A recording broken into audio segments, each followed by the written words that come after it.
नमस्कार। स्वागत है आप सबका एक बार फिर से आपके अपनी यूट्यूब चैनल फायर स्टडी पर।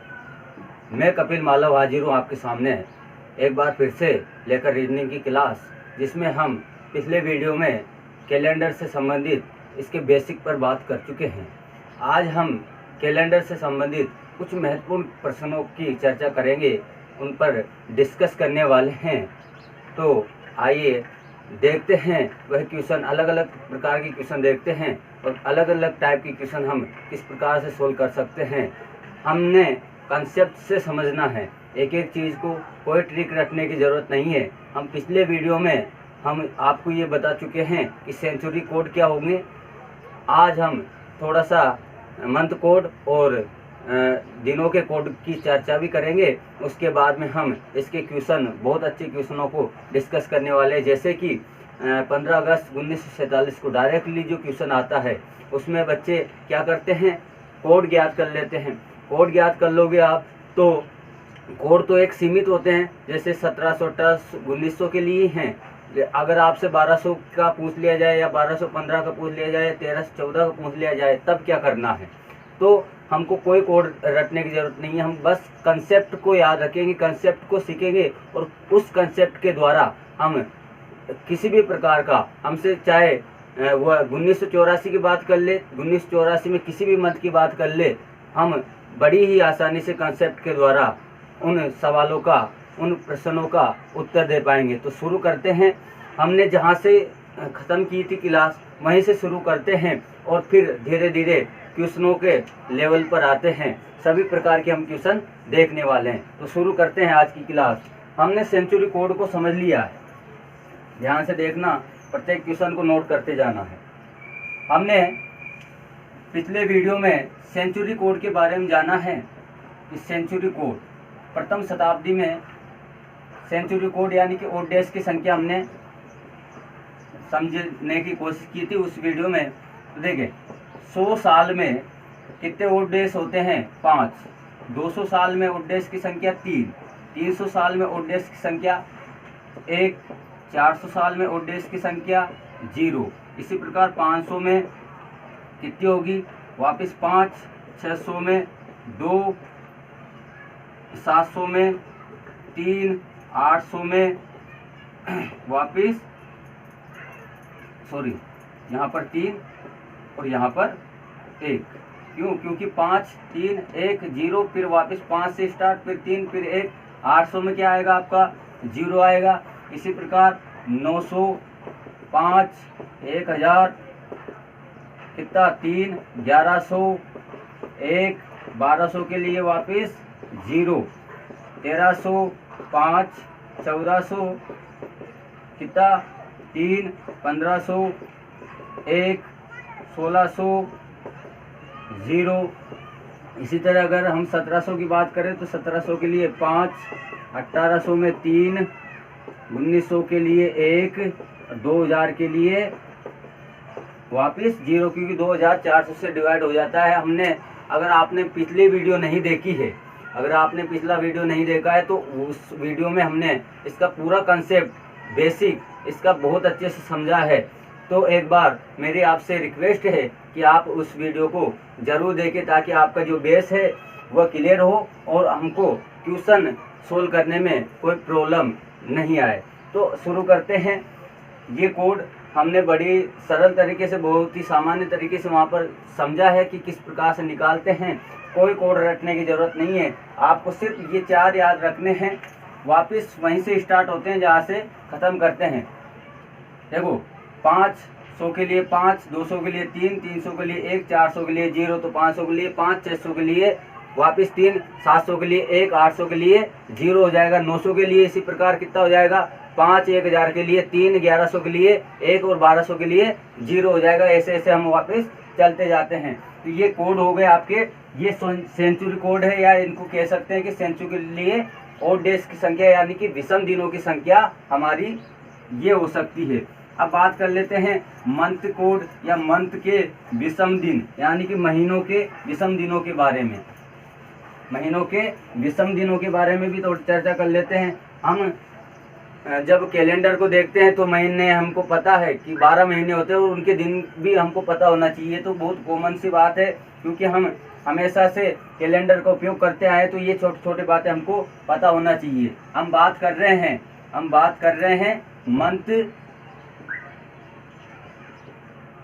के लिए और डेज की। मंथ के लिए और डेज, तो मंथ के लिए और डेज क्या होंगे? महीने के लिए और डेज यानी कि विषम दिनों की संख्या क्या हो सकती है? तो देखिए जनवरी में कितने दिन होते हैं भैया? 31 होते हैं।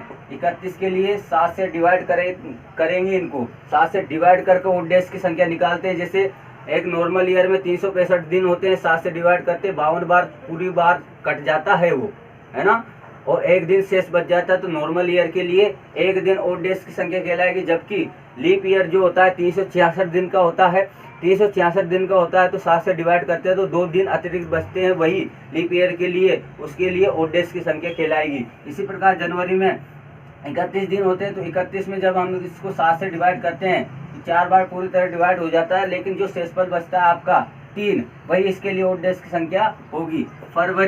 फरवरी में 28 या 29 की होती है। 28 की कब होगी? जब वो नॉर्मल ईयर होगा, और 29 की कब होगी? जब वो लीप ईयर होगा। जब 28 की फरवरी है तो और डेज की संख्या 0, क्योंकि 7 चौक 28 पूरी तरह शेषफल 0। 29 में देंगे तो 1 निकल के आपका और डेज आता है। इसी प्रकार मार्च के लिए, मार्च में कितने? 31 के लिए 3, अप्रैल के लिए 30 होते हैं, तो 30 में भाग देते हैं तो 2 आएंगे। इसी प्रकार मई के लिए क्या होगा? 31 है तो कितना आएगा? 3। जून की हम बात कर लें तो जून में 30 होते हैं, तो 30 के लिए 2। इसी तरह और देखें जुलाई में 31 होंगे तो 3। अगस्त में भी 31 होते तो 3। सितंबर में 30 होते तो 2। अक्टूबर 31 का होता है तो 3। नवंबर में 30 होते तो 2। दिसंबर में 31 होते हैं तो 3। ये आपके मंथ कोड हो गए। हमको अगर महीनों के दिन पता है, 7 से डिवाइड करके हम और डेज की संख्या मंथ के लिए ज्ञात कर सकते हैं।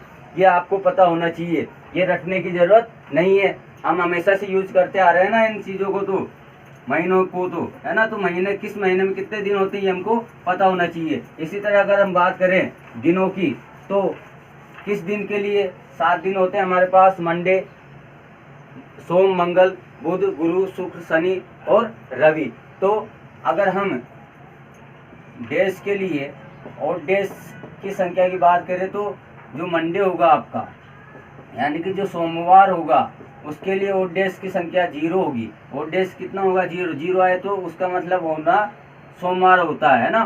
तो मंगल के लिए 1 मंडे के लिए 1 होगा ना। मंगल के लिए, क्योंकि मंडे से स्टार्ट होते हैं अपन, तो मंडे के लिए 1, सोम के लिए 1, मंगल के लिए 2, बुध के लिए 3,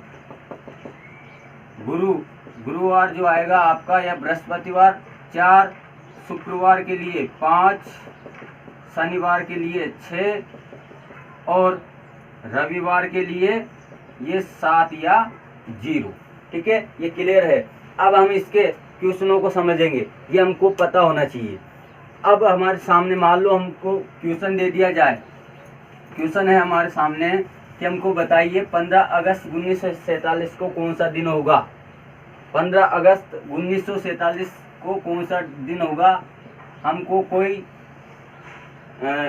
उसने लिंक नहीं दिया है, डायरेक्ट क्वेश्चन दिया है ना, डायरेक्ट क्वेश्चन दिया है। तो किस प्रकार से ज्ञात कर सकते हैं 15 अगस्त 1947 के लिए? तो 1947 के लिए ज्ञात करना है ना भैया, तो कंसेप्ट को बड़ी आसानी से समझना, बहुत सिंपल तरीके से। एक बार हम कंसेप्ट को समझ गए तो इस प्रकार के क्वेश्चनों को हम 2 मिनट में उड़ा के रख देंगे, है ना। तो देखें 1947 की जब बात करें, जब भी किसी भी वर्ष की बात करें तो उससे 1 वर्ष कम पीछे चले जाना है। तो यानी कि हम बात कर ले पहले 1946 की, क्योंकि 1946 कंप्लीट हो चुके हैं और हमसे बात कब की कर रहा है ये 15 अगस्त 1947, यानी कि ये अनकम्प्लीट वर्ष है। जबकि 1946 पूरे वर्ष हो चुके हैं, 1946 तक पूरा हो चुका है ये, यानी कि जनवरी से लेकर दिसंबर तक 1946 खत्म हो चुका है। 15 अगस्त 1947 तक हमको जाना है। तो 1946 के लिए देखिए हमको पता है कि इसमें क्या क्या है। ये जो आगे का होता है ये आपकी सेंचुरी होती है, जबकि ये पीछे का जो होता है ये आपका क्या कहलाएगा, वर्ष कहलाएगा। तो 19वीं सेंचुरी यानी कि 1900, और ये जो वर्ष है तो वर्ष कितना है आपका 46 है। 1900 के लिए कोड, 1900 के लिए कोड कितना होगा, अगर 2000 के लिए कोड 0 है तो 1900 के लिए कोड कितना होना चाहिए आपका 1 होना चाहिए। 1800 के लिए कोड कितना होगा 2 होगा, सॉरी 3 होगा। 1700 के लिए कोड कितना होगा 5 होगा। 1700 के लिए 5, 1800 के लिए 3, तो 1900 के लिए 1 और 2000 के लिए 0। तो 1900 का कोड कितना हो गया 1 हो गया। पहले कंसेप्ट को समझे आप धीरे धीरे, उसके बाद में हम सवालों को बहुत स्पीड से करने वाले हैं। देखें 1900 के लिए कोड कितना होगा 1। 46 वर्ष है तो 46 वर्ष के में 46 तो पूरे वर्ष है ना, तो यहाँ पर प्लस करके पूरा 46 लिख देंगे। और 46 में एक बार 4 का भाग लगा कर देखिए आप। 46 में जब हम 4 का भाग देते हैं तो 11 चौके 44 कितनी बार 11 बार चला जाता है, तो जो भाग देते हैं उतना लिखना है। तो 11 लिख दिया। एक कोड कहाँ से आया, 1900 का कोड 1 होता है। 46 कुल वर्ष और 11 बार इसमें भाग चला जाता है, यानी 11 लीप वर्ष की संख्या है किसमें 46 वर्षों में 11 लीप वर्ष है। सभी को अगर अपन जोड़ते हैं तो कितना निकल के आता है अपना 58 निकल के आता है। कितना हो जाता है ये 58 निकल के आता है। देखिए जोड़ ले आप 58 निकल के आता है। इसको यहाँ पर आप 7 से डिवाइड कर सकते हैं, तो 7 से डिवाइड करेंगे। 7 से अगर इसको हम डिवाइड करते हैं तो कितना रिमाइंडर जो आएगा हमारा वो लिखना है। 7 से 7 8 56, 8 बार कट गया तो 2 हमारा रिमाइंडर निकल के आ गया। 2 ये याद रखना है। उसके बाद हमको 1946 खत्म हो चुका है। अब आ जाते हैं अपन 15 अगस्त 1947 पर। 1947 याद रखें आप, ये कौन सा ईयर है, ये आपका नॉर्मल ईयर है, लीप ईयर नहीं है। लीप ईयर क्या होता है, जो 4 से पूरी तरह डिवाइड हो जाता है। हमने पिछले वीडियो में ये सब बात कर ली है। 1947 नॉर्मल ईयर है क्योंकि 4 से डिवाइड नहीं होता है। हमको जाना कहाँ तक है 15 अगस्त तक, जनवरी से लेकर 15 अगस्त तक जाना है।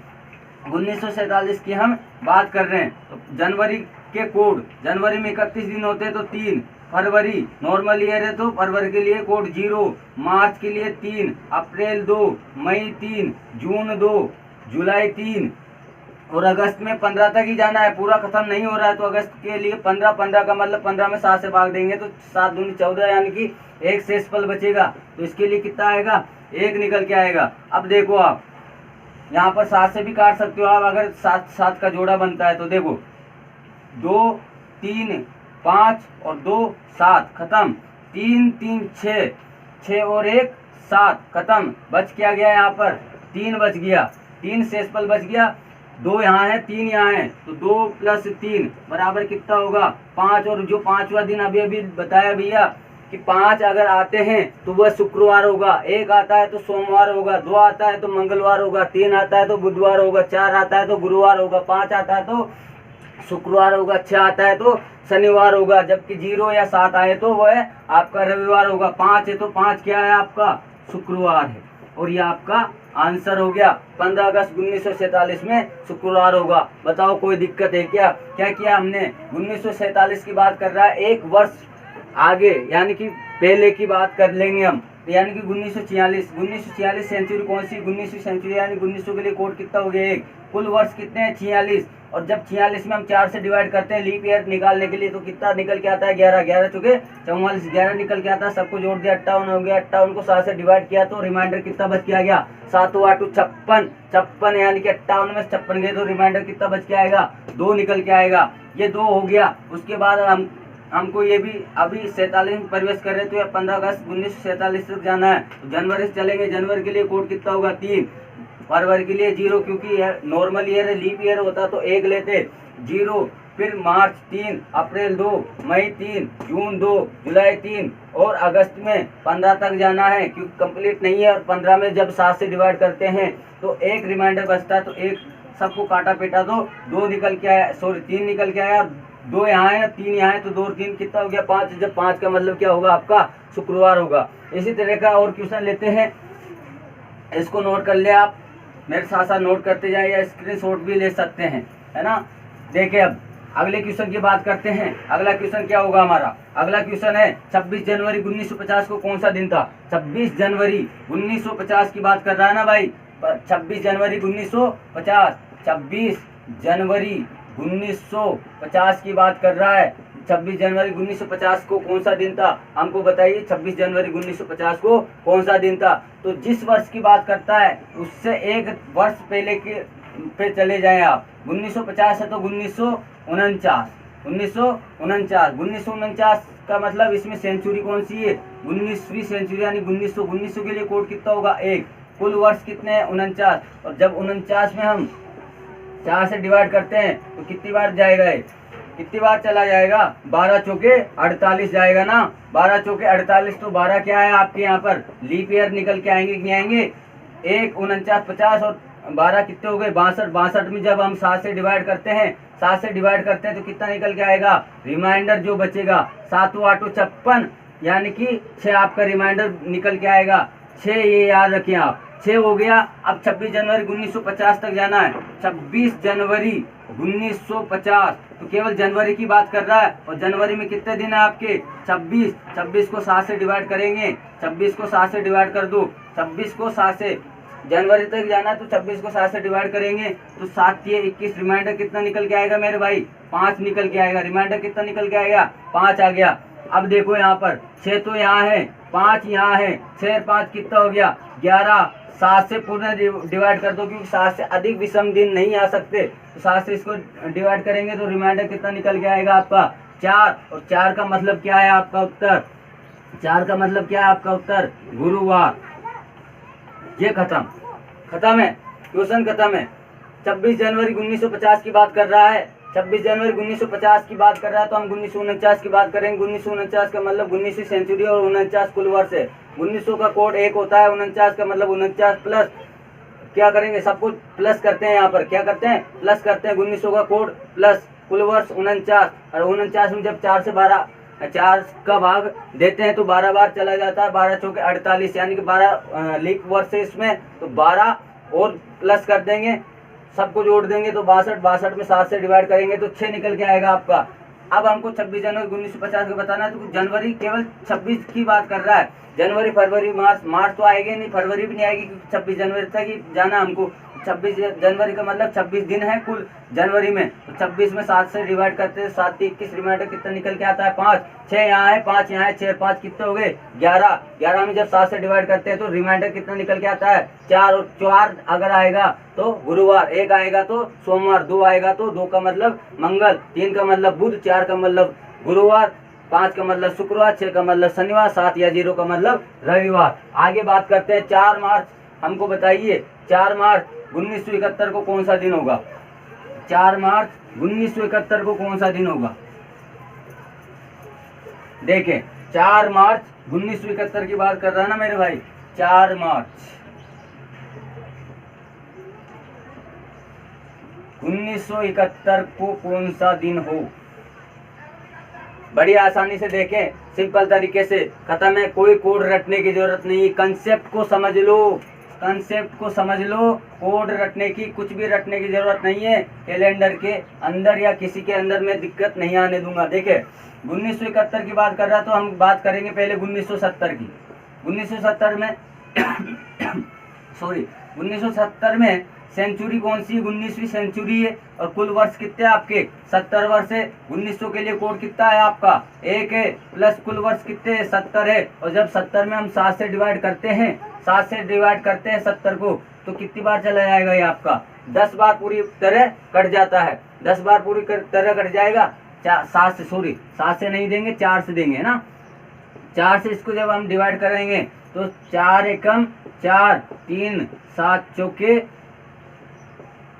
28, यानी कि 17 बार ये कट जाएगा। 17 बार कट गया ना, 17 बार 7 चौके 28, यानी कि कितने लीप वर्ष निकल के आएंगे इसमें? यहाँ पर आपके 17 लीप वर्ष, 17 चौके 68। 17 चौके कितने होते हैं? 68, यानी कि 17 बार ये इसमें भाग चला गया। 17 बार भाग चला गया, सबको जोड़ दो, कितने हो गए? 88। 88 को 7 से डिवाइड करेंगे हम 7 से डिवाइड करेंगे तो रिमाइंडर हमारा कितना निकल के आएगा 4। ये देखें 88 में 7 से डिवाइड 7 एकम 7, कितना बचेगा 1, 8, 7 दूनी 14, कितना बचेगा 4। जो ये 4 सेसबल बचा है, जो ये 4 सेसबल बचा है आपका, वह यहाँ पर इसका ओड डेज कहलाएगा। अब हम बात कर लेते हैं 4 मार्च 1971 की बात कर रहे हैं। 4 मार्च तो मार्च तक चलना है, कहाँ तक जाना है 4 मार्च तक जाना है। तो जनवरी के लिए कोड 3, फरवरी के लिए नॉर्मल ईयर है, अगर लीप ईयर होता तो 1, नॉर्मल ईयर है तो 0। मार्च में कहाँ तक जाना हमको 4 तक जाना है, ये देख लो 3, 4, 7, यानी कि क्या आ गया 0। यहाँ पर कितना है 4, 0 में 4 जोड़ेंगे 4, यानी कि अपना गुरुवार। ये आपका उत्तर है। खत्म है, क्वेश्चन खत्म है। अगला क्वेश्चन लेते हैं 15 जून 1756 का बताइए हमको। 15 जून 1756 का बताइए। 15 जून 1756 को कौन सा दिन होगा? 1570 को कौन सा दिन होगा? 17 जून 1756 को हमको बताना है। 17 जून 1756 को कौन सा दिन होगा? तो देखें 17 जून 1756 की बात कर रहा है, तो 1756 से पहले हमको 1755 पर जाना है। 7वीं सेंचुरी यानी कि 1700 है, तो 1700 के लिए कोड कितना बताया है 5 + 55 + 55 में 4 से डिवाइड करते हैं, 13 चौके 52, कितनी बार 13 बार कर दो ऐड 73, 7 से डिवाइड करते हैं तो रिमाइंडर आपका कितना निकल के आता है 3। 17 जून तक जाना है, याद रखें 17 जून 1756। लेकिन जो 1756 है ये आपका लीप ईयर है, तो फरवरी कितने की होगी 29 की होगी, यानी कि कोड कितना होगा 1 होगा। जनवरी के लिए 3, फरवरी के लिए 1, मार्च के लिए 3, अप्रैल के लिए 2, मई के लिए 3, जून में कहाँ तक जाना है 17 तक, और 17 में 7 से डिवाइड करते हैं तो 2 बार, यानी कि कितना बचेगा 3। ये हो गया फिनिश। 3, 3, 6 और 1 7 हो गया। 3, 2, 5 और 3 8, 8/7 रिमाइंडर 1 यहाँ पर 3 है और 1 यहाँ पर है, क्या है 4 का मतलब गुरुवार। यह आपका आंसर हो गया। खत्म है। ये देखो 3, 1 4, 3 7, 2, 3 5, 3 8, 8 में 7 से डिवाइड करते हैं, रिमाइंडर कितना निकल के आएगा 1 यहाँ है, 3 यहाँ है, 3 + 1 कितना हो गया 4 का मतलब गुरुवार। अगला क्वेश्चन लेते हैं। हमको बताइए 31 दिसंबर 1648 को कौन सा दिन होगा? 31 दिसंबर 1648 को कौन सा दिन होगा? देखें 31 दिसंबर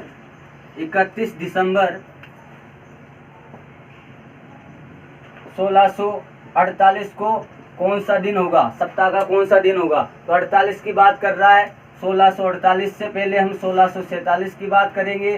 16वीं सेंचुरी है, 47 कुल वर्ष है। 1600 के लिए कोड 1600 400 से पूरी तरह डिवाइड होता है कि नहीं होता? होता है, यानी कि इसके लिए कोड 0। 47 + 47 में 4 से डिवाइड करो, 11 चौके 44, 11 बार पूरी तरह ये आपका कट जाता है, तो कितना हो गया 58, और 58 में 7 से डिवाइड करते हैं तो रिमाइंडर आपका 2 निकल के आता है। 31 दिसंबर तक जाना है मेरे भाई, दिसंबर तक जाना है पूरा 31 तक, यानी कि जनवरी 3, फरवरी के लिए 1। क्यों? क्योंकि 1648 लीप ईयर है ना, लीप ईयर 4 से डिवाइड होता है, यानी कि इसमें 366 दिन है, और 366 दिन है तो फरवरी 29 दिन की है, फरवरी 29 दिन की है तो 1 दिन इसमें अतिरिक्त बचता है, तो इसके लिए कोड कितना होगा 1। फिर मार्च 3, अप्रैल 2, मई 3, जून 2, जुलाई 3, अगस्त 3, सितंबर 2, अक्टूबर 3, नवंबर 2 और दिसंबर में 31 का मतलब 3। जो 7 का जोड़ा बन जाएगा उड़ा दो, 4 7, 3 2 5 2 7, 3 2 3 5 2 7, कितना बच गया 3 3 6 3 9, और जब 9 को हम 7 से डिवाइड करते हैं तो हमारा रिमाइंडर कितना निकल के आता है 2 यहाँ है और 2 यहाँ है, 2 और 2 कितने हो गए 4। इसका उत्तर भी क्या होगा आपका गुरुवार ही होगा। इसका उत्तर भी क्या हो गया आपका गुरुवार ही होगा। हमको बताइए अगला क्वेश्चन, हमको बताइए 19 अप्रैल 1416 को कौन सा दिन होगा? 19 अप्रैल 1416 को कौन सा दिन होगा? 19 अप्रैल 1416 को कौन सा दिन होगा? तो 1416 की बात कर रहा है। यह भी आपका कौन सा वर्ष होगा, क्योंकि 4 से डिवाइड हो जाएगा तो लीप वर्ष। तो फरवरी कितने दिन की होगी इसमें? 29 दिन की होगी, यानी कोड कितना बच के आएगा आपके पास? 1 निकल के आएगा। इससे पहले 1916 की बात, यानी कि 1 वर्ष पहले की, सॉरी 1416 की बात, तो 1416 से पहले 1415 14वीं सेंचुरी है, 14वीं सेंचुरी है और 15 कुल वर्ष हैं। तो 1420 सेंचुरी के लिए 1400 के लिए क्या आएगा? देखो 1200 के लिए 0, 1300 के लिए 5, 1400 के लिए 3, 1500 के लिए 1, 1600 के लिए वापस 0। तो 1400 के लिए कितना? 3। 15 है, 15 में 4 से डिवाइड करते हैं, सॉरी 15 कुल लिख देंगे। अब 15 में 4 से डिवाइड करते हैं तो 3 बार पूरी तरह चला जाएगा ये। तो कितना निकल के आ गया जोड़ने पर? देखो 18, 3, 21 यानी कि 7, यानी कि रिमाइंडर आपका कितना? 0 पूरी तरह कट गया। इसके बाद में 19 अप्रैल तक जाना है। तो जनवरी में 3, फरवरी में 1 क्योंकि लीप वर्ष है, मार्च में 3, अप्रैल में 2, जून अप्रैल तक चलना है अपन ने। तो जनवरी में 3, फरवरी में 1, मार्च में 3 और 19 में जब या तो 19 लिख दें और 19 में या 7 का भाग देकर कितना शेषफल बच जाएगा? यहाँ पर 5 शेषफल बचेगा। तो 3, 3, 6 और 1, 7। यहाँ पर कितना बचा? 5, 0 यहाँ पर है, यानी कि 5वां दिन क्या होगा आपका? शुक्रवार होगा। किसी भी तरह के क्वेश्चन में अगर दिक्कत आए तो कंसेप्ट से समझे, कोड या कोई भी ट्रिक रटने की जरूरत नहीं है। अगर हमको कंसेप्ट आता है, कंसेप्ट क्लियर है हमारा, तो हमको कहीं पर भी दिक्कत नहीं आने वाली है। अगर वीडियो पसंद आती है तो वीडियो को लाइक शेयर करके हमारा हौसला जरूर बढ़ाएं, जिससे हमको और भी एनर्जी मिले और आपके लिए और भी अच्छी वीडियो हम आपके लिए लेकर आ सकें। इसके बाद में हम क्वेश्चन को थोड़ा सा बदल रहे हैं, है ना, थोड़ा सा बदल रहे हैं। आपसे कह दिया जाए कि आज अगर सोमवार है तो हमको बताइए 45 दिन बाद कौन सा दिन होगा? आज क्वेश्चन है आपका, आज मंडे है, क्या है? मंडे है। तो हमको बताइए 45 दिन बाद, आज से 45 दिन बाद सप्ताह का कौन सा दिन होगा? तो देखो आज से 45 दिन बाद की बात कर रहा है ये, आज से 45 दिन बाद, 45 डेज बाद की बात कर रहा है ये। तो 45 में 7 से डिवाइड करो सीधा, 45 में 7 से डिवाइड करते हैं तो कितना आएगा आपका? 7 चंग 42। तो कितना निकल के आएगा आपका? 3 निकल के आएगा। 3, आज सोमवार है, 3 आज मंडे है, तो मंडे में क्या कर दोगे आप? 3 ऐड कर दोगे। मंडे में क्या ऐड कर दोगे? क्योंकि आगे जा रहे हैं ना, आगे जा रहे हैं, बाद की बात कर रहा है, तो मंडे में 3 ऐड कर दोगे। तो मंडे से 3 दिन बाद, यानी कि मंगल, बुध और गुरुवार आपका आंसर हो जाएगा। अगर आज शनिवार है, तो हमको बताइए कि 66 दिन पहले कौन सा वार होगा? 66 दिन पहले सप्ताह का कौन सा दिन था? तो आज शनिवार है, 66 दिन पहले की बात कर रहा है, तो 66 को 7 से डिवाइड करें। रिमाइंडर कितना निकल के आएगा? 9 सत्ते 63। रिमाइंडर कितना निकल के आ गया? 3 निकल के आ गया, यानी 3 दिन पहले की बात कर रहा है। तो माइनस करेंगे किसमें से? आज क्या है? शनिवार है। शनिवार का मतलब शनिवार से 3 दिन पहले कौन सा दिन होगा? तो शनिवार से 3 दिन पहले शुक्र, गुरु और बुधवार। अपना उत्तर क्या हो गया? बुध हो गया। अपना उत्तर क्या हो जाएगा? बुधवार हो जाएगा। और क्वेश्चन देखे समझ में आ रहा हो तो लाइक, कमेंट, शेयर जरूर करते जाएं, है ना। एक एक चीज़ को हम बड़े सरल तरीके से, बहुत ही नॉर्मल तरीके से समझ रहे हैं, है ना। किसी भी प्रकार की कोई दिक्कत नहीं आएगी। अगर दिक्कत आती है कमेंट करके हमको ज़रूर बताएं। देखिए अगला क्वेश्चन, 1 जनवरी को सोमवार हो, 1 जनवरी को क्या हो? सोमवार। तो 1 जनवरी 2005 को सोमवार हो, तो 31 दिसंबर 2005 को कौन सा दिन होगा? 1 जनवरी 2005 से 31 दिसंबर 2005 पर चलना है। पूरे 1 वर्ष की बात कर रहा है, 1 वर्ष का अंतर है। तो यहाँ पर समझे आप, जो 2005 है, जो 2005 है वो आपका नॉर्मल ईयर है या लीप ईयर है?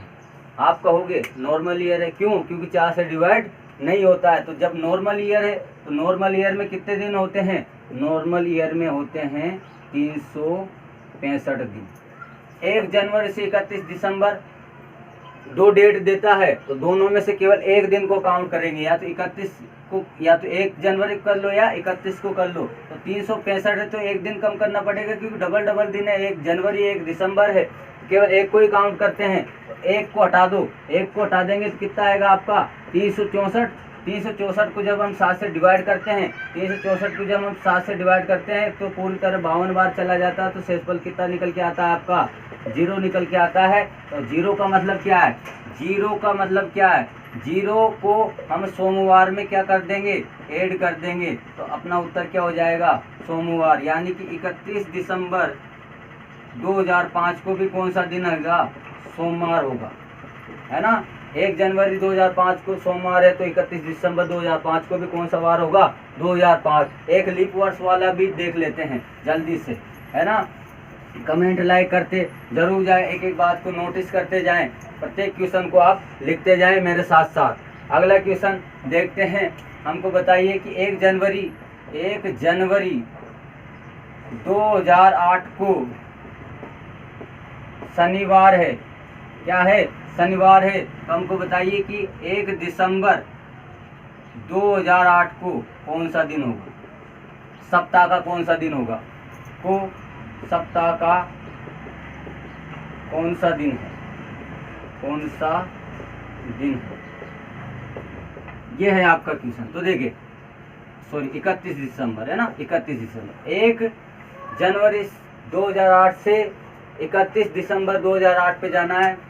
2008 लीप वर्ष है, 2008 लीप वर्ष है, और लीप वर्ष में कितने दिन होते हैं आपके? 366 दिन होते हैं। 366 दिन होते हैं। एक दिन को कम कर देंगे, -1 कम कर दिया, कितना निकल के आया? 365। जब 7 से डिवाइड करते हैं तो शेषफल कितना निकल के आता है? 1। यानी कि शनिवार में क्या कर देंगे? 1 प्लस कर देंगे, तो अपना उत्तर क्या हो जाएगा? गुरुवार हो जाएगा। अगले वीडियो में, आज का वीडियो इतना ही रहेगा। अगले वीडियो में हम कैलेंडर से संबंधित एक क्लास और लेकर आने वाले हैं। हम लास्ट क्लास होगी कैलेंडर से संबंधित, उसमें भी हम अलग अलग टाइप के क्वेश्चन, इससे रिलेटेड, कैलेंडर से रिलेटेड अलग अलग प्रकार के क्वेश्चन डिस्कस करेंगे। अगर वीडियो आपको पसंद आती है तो लाइक कमेंट करके हमको ज़रूर बताएं, और भी आपके लिए हम हमेशा प्रयासरत रहेंगे, और भी अच्छे अच्छे वीडियो आपके लिए हम लेकर आते रहेंगे। और मुझे पूरा विश्वास है कि आप यहाँ से बहुत कुछ सीख कर जाने वाले हैं।